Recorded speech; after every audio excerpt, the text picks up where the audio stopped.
Apa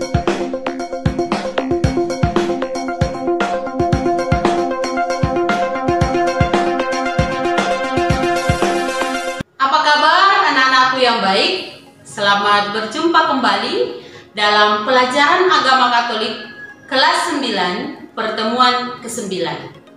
Materi yang akan kita bahas hari ini adalah kebebasan yang bertanggung jawab.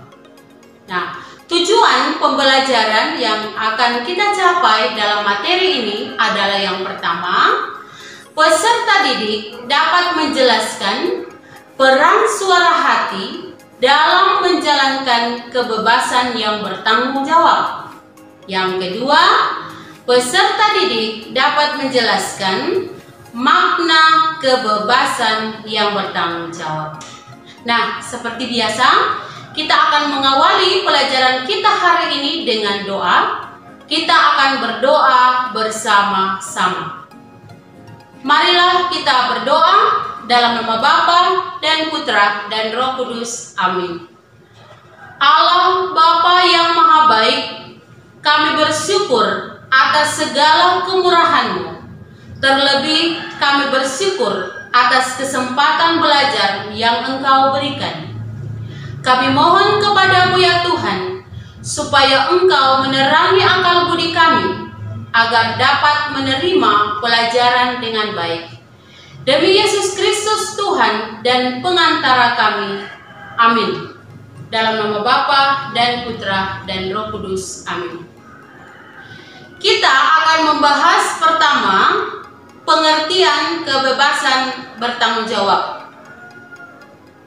Kebebasan adalah kemampuan untuk melakukan atau tidak melakukan sesuatu. Sedangkan tanggung jawab itu adalah kemampuan untuk menanggung resiko atas suatu perkataan dan perbuatan. Jadi, kebebasan yang bertanggung jawab adalah kemampuan seseorang dalam menentukan sikap untuk melakukan sesuatu yang bermanfaat bagi orang lain sesuai dengan minat dan bakat masing-masing, berdasarkan hati nurani yang benar. Nah, kita juga akan mendalami bagaimana pandangan iman Kristiani tentang kebebasan sejati. Yang pertama, dari Gaudium et Spes artikel 16 tentang martabat hati nurani. Isinya yang pertama, di lubuk hati nuraninya manusia menemukan hukum, yaitu suara hati. Yang kedua, hati nurani ialah inti manusia yang paling rahasia, sanggar suci, tempat Allah bersemi. Yang ketiga, kesetiaan terhadap hati nurani itu berarti setia menjaga moralitas Kristiani. Yang keempat, hati nurani akan selalu mencari yang baik dan benar. Nah, yang kedua, menurut Gaudium et Spes artikel 17 itu tentang keluhuran kebebasan. Yang pertama, kebebasan dicari semua orang, tetapi terkadang diartikan sewenang-wenang.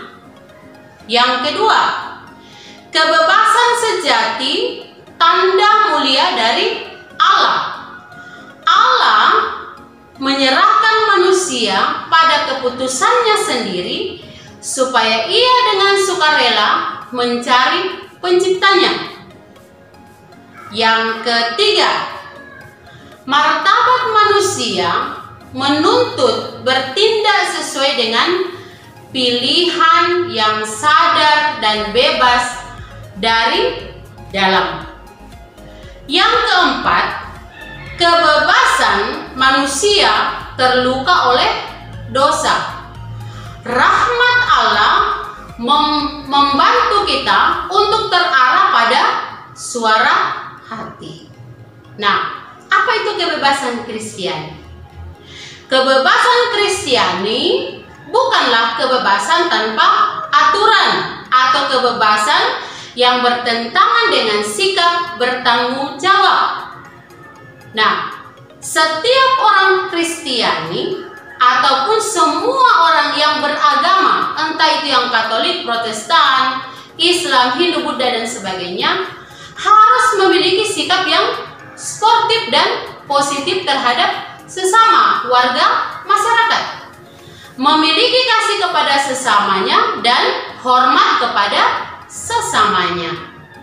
Nah, anak-anakku yang baik, kebebasan yang bertanggung jawab itu adalah kebebasan untuk melakukan sesuatu yang bermanfaat untuk orang lain sesuai dengan minat dan bakat kita masing-masing.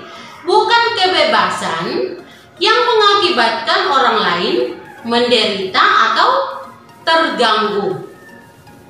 Kebebasan yang bertanggung jawab itu perlu dihayati berdasarkan suara hati yang benar.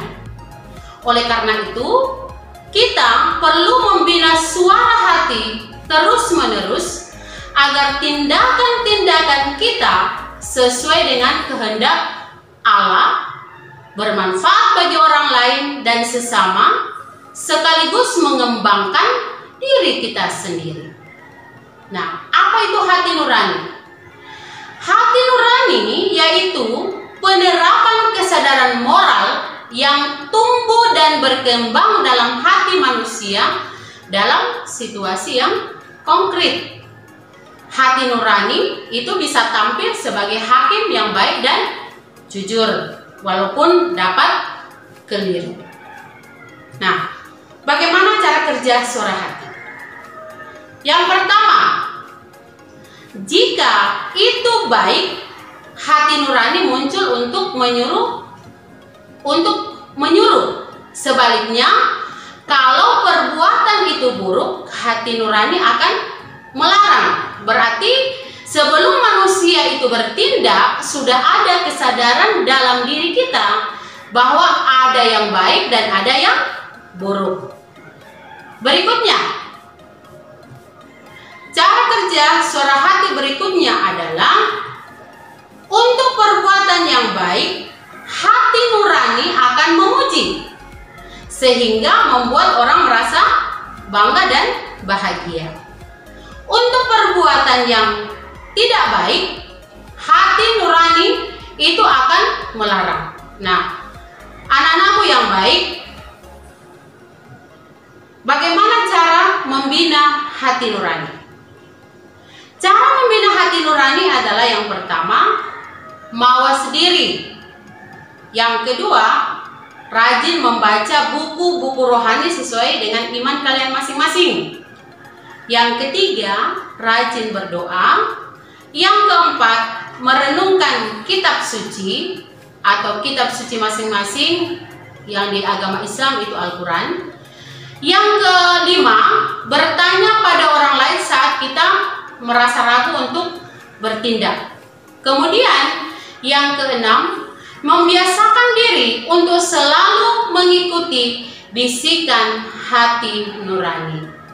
Nah, sehingga demikian, ketika kita mengikuti suara hati kita, kita dituntun untuk selalu melakukan kebaikan-kebaikan.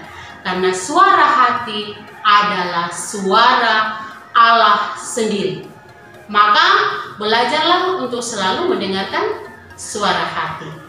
Baiklah anak-anakku yang baik, pertemuan kita hari ini sampai di sini dulu.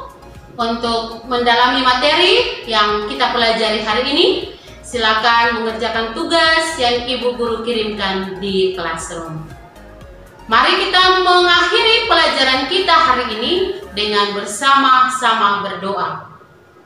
Marilah kita berdoa dalam nama Bapa dan Putra dan Roh Kudus. Amin. Allah Bapa yang Maha Baik, kami bersyukur kepadamu atas berkat dan penyertaan-Mu selama kami belajar tadi. Semoga apa yang baru saja kami pelajari berguna bagi hidup kami dan juga bagi sesama kami. Demi Yesus Kristus Tuhan kami yang hidup dan berkuasa kini dan sepanjang masa. Amin. Dalam nama Bapa dan Putra dan Roh Kudus. Amin. Baik anak-anakku yang baik, tetap semangat belajar di rumah, tetap menjaga kesehatan, dan sampai jumpa.